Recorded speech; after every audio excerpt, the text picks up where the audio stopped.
चटाईपुर जंगल में टुनटुनी नाम की एक सोडा बोतल बेचने वाली चिड़िया अपनी माँ के साथ रहती थी। टुनटुनी समझदार चिड़िया की तरह सुबह जल्दी उठकर घर के सारे काम करती थी। उसके बाद अपनी सोडा की बोतल को अच्छे से धोकर शहर से आने वाली गैस की गाड़ी से सोडा का गैस अपनी गाड़ी में डलवाती थी और उस सोडा के स्वाद के लिए कुछ अपने बनाए हुए खट्टे मीठे और चटपटे स्वाद के पाउडर उन बोतल में डालकर अपनी गाड़ी में रखकर जंगल में बेचने के लिए जाती थी।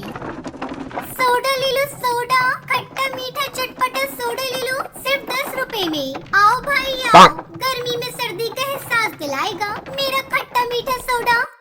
चटाईपुर जंगल के बच्चों से लेकर बूढ़ों तक सभी टुनटुनी के सोडे के दीवाने थे। तब तक आप लोग कमेंट पे बताएं 96 - 93 कितने होते हैं। पता नहीं क्या डालकर बनाती हो, लेकिन तुम्हारे इस खट्टा मीठा सोडा जैसा दुनिया में कुछ और नहीं है बेटा। मुझे मीठा वाला चाहिए। अभी दे रही हूँ आपको भी बच्चे। टुनटुनी चिड़िया कमाए हुए पैसों में से कुछ पैसे अपनी माँ के पास रखती थी और बाकी पैसों से घर चलाती थी। टुनटुनी रोज की ही तरह जंगल में सोडा बेच रही थी। इतने में उसकी बचपन की सहेली पिंकी उसके पास आती है। अरे टुनटुनी तुम पिंकी हो ना? हाँ मैं पिंकी ही हूँ, लेकिन तुम कैसे गोली सोडा बेच रही हो? पिंकी, पिताजी गुजर गए हैं और गोली सोडा बेचने में क्या बुराई है? माफ करना टुनटुनी, मैं तुम्हारे पिता के बारे में नहीं जानती थी। वो सब छोड़ो, तुम बताओ तुम क्या कर रही हो? शायद तुम शहर में रह रही हो। मेरी कपड़ों की दुकान है टुनटुनी, उसमें अच्छा खासा प्रॉफिट होता है। तुम भी ये धूप में फिरकर गोली सोडा बेचने की बजाय खुद का एक कपड़ों का व्यापार कर सकती हो। सच में बहुत प्रॉफिट है। मुझे गोली सोडा बनाने के अलावा कुछ नहीं आता। मेरे कहने का मतलब ये था कि पक्षी बदल रहे हैं। तुम्हारी गोली सोडा की जगह नई नई कोल्ड ड्रिंक ले रही है। कुछ ही दिनों में सोडा की तरफ कोई पलट कर भी नहीं देखेगा। तब क्या करोगी? तुम्हारी बात तो सही लग रही है, लेकिन नए काम के लिए पैसे भी तो चाहिए। वो कहाँ से लाऊं? अरे भोली टुनटुनी, सालों से इस जंगल में रह रही हो, किसी से भी कुछ पैसे उधार लेकर कोई नया काम शुरू कर लो। टुनटुनी को पिंकी की बातें सुनकर ऐसा लगता है जैसे कि सिर्फ आंखों के सामने लटक रहे फल को पेड़ से तोड़ना है। बस टुनटुनी मन ही मन में इस बात को सोचते हुए गोली सोडा बेचकर शाम को घर लौटकर अपनी माँ से कहती है, माँ, तुम मेरी बचपन की सहेली पिंकी को तो जानती हो ना? कैसी है वो अब? वो शहर में बहुत बड़ी कपड़ों की दुकान लगाकर ढेर सारे पैसे कमा रही है। माँ, कपड़ों के व्यापार में काफी लाभ है, इसलिए उसने मुझे भी खुद का व्यापार शुरू करने की सलाह दी है। माँ, टुनटुनी की माँ उसकी बात सुनने के बाद, तुम्हारी बात तो ठीक है बेटा, लेकिन कपड़ों के व्यापार के बारे में तुम्हें तो कोई ज्ञान नहीं है ना। माँ, तुम इस सेठ जी से कहकर कपड़ों की दुकान के लिए पैसे दिलवा दो ना। टुनटुनी अपनी माँ के साथ उस गांव के सेठ जी के पास पैसे उधार लेने के लिए जाती है और उसे सारी बात बताती है। तुम्हारी बात तो सही है बेटा, लेकिन इतने सारे पैसे लोगी तो कर्जा ज्यादा हो जाएगा। सेठ जी, आप मेरी गोली सोडा वाली गाड़ी रख लो और कुछ पैसे गाड़ी के और कुछ पैसे उधार दे दो सेठ जी। सेठ जी उससे उसकी गोली सोडा वाली गाड़ी खरीदकर कुछ पैसे उधार दे देते हैं। टुनटुनी इन पैसों से अपने कपड़ों की दुकान खोलती है। कपड़ों की मार्केट के बारे में ज्ञान न होने की वजह से टुनटुनी को एक तो कपड़े महंगे मिलते हैं और जंगल में सब पक्षी कपड़े आधे दाम में मांगते हैं, तो कुछ पक्षी उधार मांगने लग जाते हैं। ये साड़ी कितने की है बेटा? 600 रुपए की है मौसी जी। अरे टुनटुनी, अपनी मौसी से इतने पैसे लेगी? 300 रुपए दे रही हूँ, रख ले, सवाल मत कर ज्यादा। अब ये कहकर वो सुंदरी कौवी टुनटुनी के हाथ में 300 रुपए रखकर वहाँ से चली जाती है। इस तरह उसकी खरीदी से भी कम पैसे दे रहे थे और कोई बिना पैसे दिए ही कपड़े ले जाकर चले जाते थे।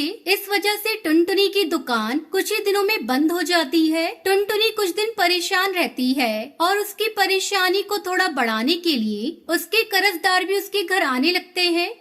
3 महीने हो गए हैं बेटा, अभी तक तुमने 1 रुपया भी नहीं दिया। मैं कुछ करती हूँ चाचा जी। टुनटुनी को ऐसे परेशान देखकर उसकी माँ कहती है, परेशान होने की कोई जरूरत नहीं है बेटा, हर किसी से गलती होती है। परिंदे गलतियों से ही तो सीखते हैं उड़ना। ये लो, मेरे पास कुछ पैसे हैं, शायद ये तुम्हारे कुछ काम आ जाए। शुक्रिया माँ, मैं फिर से अपना पुराना वाला काम शुरू करती हूँ और दोबारा कभी दूसरे काम के बारे में सोचूंगी तक नहीं। तुमने जो सोचा था बिल्कुल सही था बेटा, लेकिन कोई भी काम करने से पहले उसके बारे में अच्छे से ज्ञान लेना चाहिए।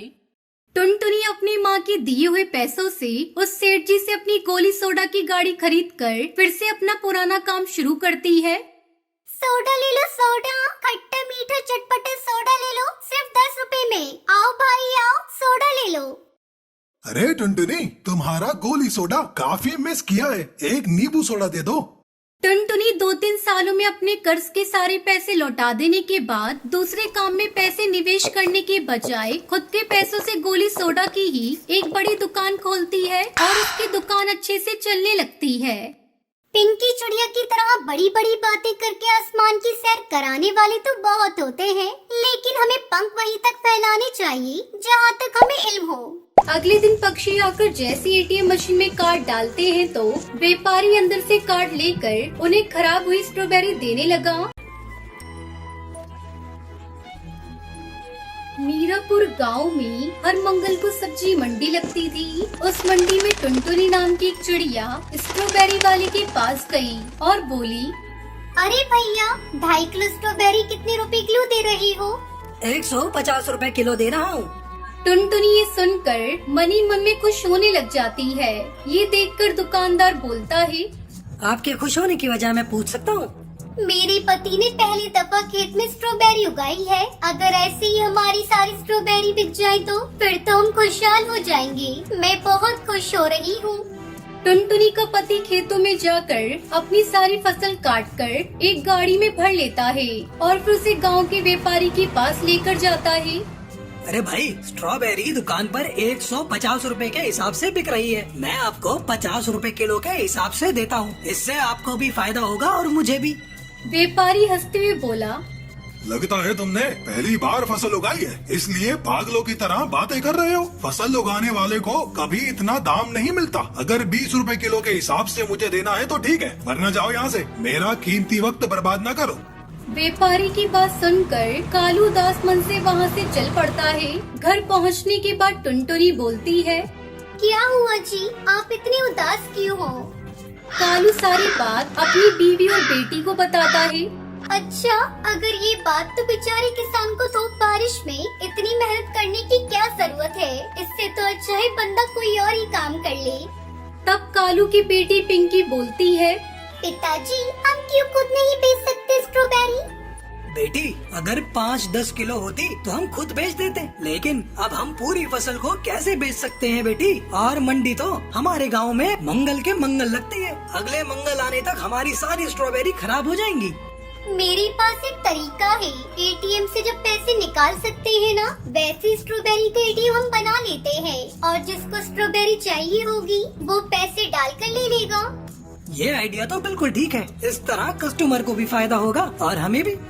अगले दिन कालू स्ट्रॉबेरी में एक एटीएम मशीन को तैयार कर लेता है और स्ट्रॉबेरी का दाम 50 रुपए किलो लगा देता है। 50 रुपए किलो स्ट्रॉबेरी के बाद पूरे गांव में आग की तरह फैल जाती है। इस तरह स्ट्रॉबेरी एटीएम मशीन के पास रश लग जाता है। इस तरह कालू की सारी स्ट्रॉबेरी बिक जाती है। ये सब होता देखकर गाँव के व्यापारी बंटी को बहुत गुस्सा आया। अरे ये क्या, ये कालू तो मेरी सोच से भी ज्यादा तेज निकला। इस तरह तो सब किसान उसी के पास ही जा रहे हैं। इस तरह मुझे बहुत नुकसान होगा। मुझे जल्द ही कुछ करना होगा।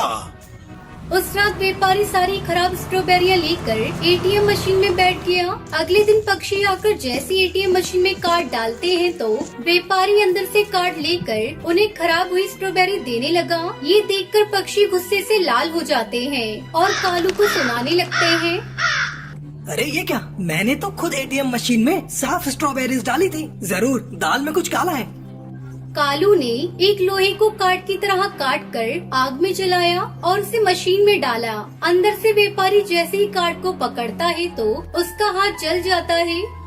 ओ मर गया रे, बचाओ, मर गया रे।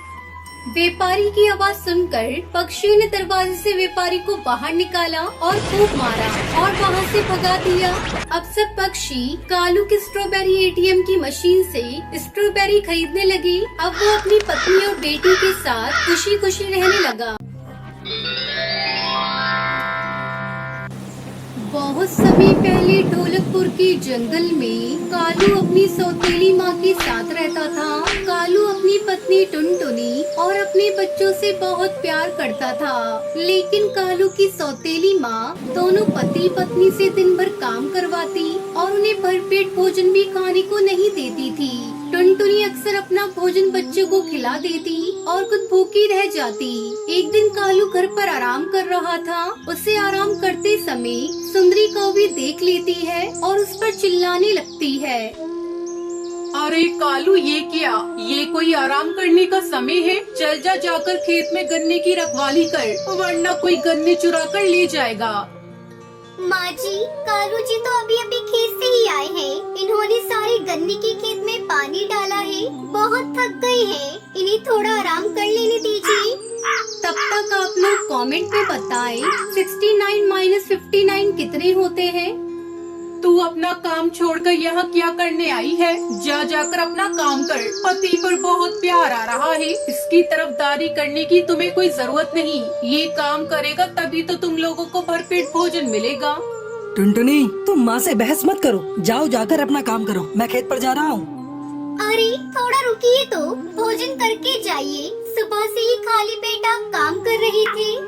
नहीं टुनटुनी, माँ की बातों से ही मेरा पेट भर गया है। कालू कौवा खेत की रखवाली करने चला जाता है। थोड़ी देर बाद टुनटुनी भोजन लेकर खेत पर जाती है। तू यहाँ भोजन लेकर क्यों चली आई? मैंने एक बार कह दिया ना, मुझे भूख नहीं है, तो फिर क्यों बार बार मेरे पीछे पड़ी हो खाने के लिए? ले जाओ यहाँ से ये भोजन। सुबह से अनाज का एक दाना आपके पेट में नहीं गया है। इस तरह गुस्सा करके भोजन नहीं करोगे तो बीमार पड़ जाओगे, और अगर तुम बीमार पड़ गई तो अकेली में क्या करूँगी? माँ जी तो दवा के पैसे भी नहीं देंगी। अगर तुम्हें कुछ हो गया तो मेरा बच्चों का क्या होगा? अपनी पत्नी की बातों को सुनकर कालू कौवे की आंखों से आंसू बहने लगते हैं। वो भोजन कर लेता है। फिर टुनटुनी वापस घर आ जाती है और कालू कौवा गन्ने के पेड़ की छांव में थोड़ा आराम करने लगता है। ठंडी ठंडी हवाएं चल रही थी। कालू कौवे को नींद आ जाती है। शाम को सुंदरी अपनी गन्ने की फसल को देखने खेत पर जाती है। अरे ये क्या? गन्ने की फसल तो आधी रह गई है। हाय हाय, मैं लुट गई। कोई मेरे गन्ने तोड़कर चुरा ले गया। ये निखट्टू मजे से सो रहा है और चोर गन्ने को चोरी करके ले गए। दिन भर खाता रहता है और सोता रहता है। कालू की सौतेली माँ कालू कौवे को डंडे से पीटने लगती है। छोड़ दो माँ, अब से ऐसी गलती नहीं होगी। कालू कौवा जब घर आया तो दर्द से करहा रहा था। अरे क्या हुआ आपको जी? इस तरह क्यों करा रहे हैं? जब मैं खेत पर गई थी आप तो बिल्कुल ठीक थे। फिर कालू टुनटुनी को सारी बात बताता है। अब तो बहुत हो गया जी। आज तो माँ जी ने जुर्म की हद ही पार कर दी। अब मैं इस घर में नहीं रहूंगी। आपको मेरी और मेरे बच्चों की कसम, यहाँ से चलो। आधी रात को जब सुंदरी कौवी सो रही थी, कालू अपनी पत्नी और बच्चों को लेकर अपने खेत पर चला जाता है और गन्ने के पेड़ के नीचे बैठकर रोने लगता है। मैं कितना अभाग्य हूँ टुनटुनी, जन्म लेते ही मेरी माँ चल बसी। जैसे ही थोड़ा बड़ा हुआ तो पिताजी ने मेरा साथ छोड़ दिया। सौतेली माँ ने मुझ पर इतने जुल्म किए हैं, मैं कुछ भी नहीं बोला। उनके चलते आज मैं बेघर हो गया हूँ। कालू फूट फूट कर रो रहा था। तभी गन्ने के पेड़ से आवाज आती है। मत रो मेरे बच्चे, तुमने मेरी बहुत सेवा की है। तुम्हारे कारण ही आज मैं हरा भरा हूँ। वो देखो, मैंने अपनी जादुई शक्ति से गन्ने का घर बना दिया है। तुम अपने परिवार के साथ उस गन्ने के घर में रह सकते हो। गन्ने के घर को देखकर कालू कौवा टुनटुनी प्रसन्न हो जाते हैं। फिर खुशी खुशी अपने बच्चों के साथ उस गन्ने के घर में रहने लगते हैं।